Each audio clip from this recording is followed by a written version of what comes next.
ഒരു മാസം മുഴുവൻ മസ്ജിദുകൾ നിറഞ്ഞു, ഖുർആൻ ശബ്ദങ്ങൾ ഉയർന്നു, ദുആകളിൽ കണ്ണീർ വീണു, രാത്രികൾ ഇബാദത്തിൽ ജീവിച്ചു.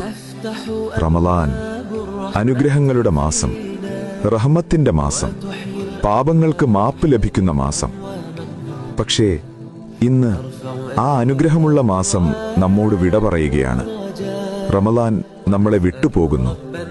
പക്ഷേ ഒരു ചോദ്യം നമ്മുടെ ഹൃദയത്തിൽ ബാക്കി നിൽക്കുന്നു. ഈ റമളാൻ നമ്മുടെ ജീവിതം മാറ്റിയോ? റമളാനിൽ നാം നമസ്കരിച്ചു, ഖുർആൻ ഓതി, തൗബ ചെയ്തു.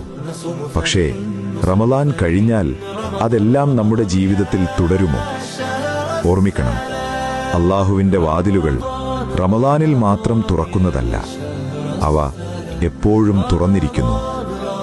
അല്ലാഹുവേ, ഞങ്ങളുടെ റമളാൻ സ്വീകരിക്കണമേ. ആമീൻ.